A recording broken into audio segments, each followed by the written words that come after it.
Welcome to Muluk Shahata's radio. Today we have a very special guest. Please welcome Seth Penalver.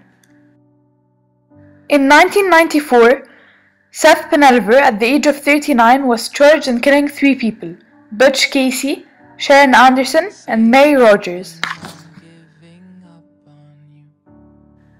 Seth Penalver became Florida's 24th exonerated death row prisoner. Penalver was released after 18 years in prison and on death row.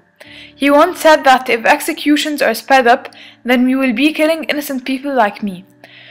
Evidence of my innocence was withheld and hidden for almost 18 years after my conviction.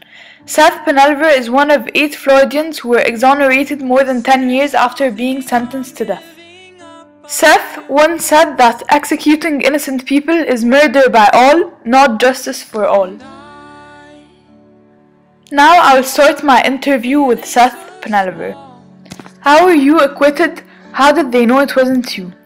STR was used to prove that I was innocent. I was also acquitted because my fingerprints didn't match the fingerprints that were at the crime scene.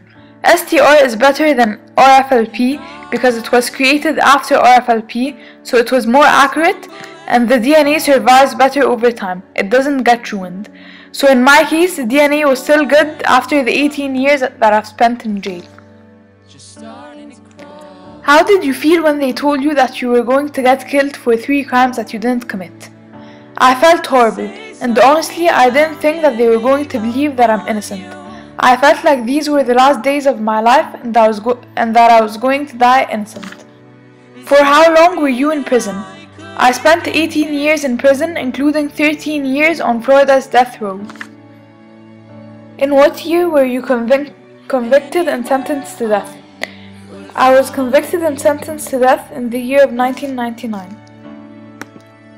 Were you alone, or was someone convicted with you for the same crime at the same time? I wasn't alone. My co-defendant, Pablo Ibar, was with me, and he still remains on death row. Do you like getting interviewed, or do you avoid telling your story to the world? I love getting interviewed. I speak out whenever I can against the death penalty in Florida. A powerful voice for innocence appeared on CNN, Al Jazeera, and Huffington Post live to discuss my case.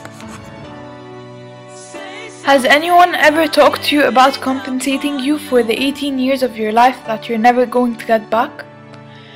They have a law here in Florida. Prior to convictions, prior to the crime that you were convicted of, then you are prior to $50,000 per year, but since I had 2 prior felonies, I'm not eligible for it, which isn't fair at all.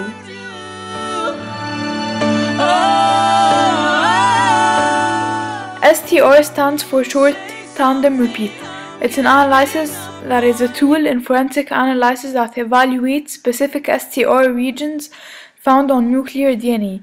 The variable polymorphic nature of the STR regions that are analyzed for forensic testing intensifies the discriminations between one DNA profile and another. RFLP stands for restriction fragment length polymorphism. RFLP helps the localization of genetic disease genes, determination of risk for disease, genetic fingerprinting, and paternity testing. In Seth Penalver's case, STR was more useful because it's more accurate and the DNA survives better over time. So the DNA didn't get ruined, and it was still good after the 18 years that Seth spent in jail. CODIS stands for Combined DNA System. CODIS is a computer software program that operates local, state, and national database of DNA profiles from convicted offenders, unsolved crime scene evidence, and missing persons. CODIS is beneficial because they have all the DNA samples of all the criminals, so when they get a new case, they compare them with other DNA samples.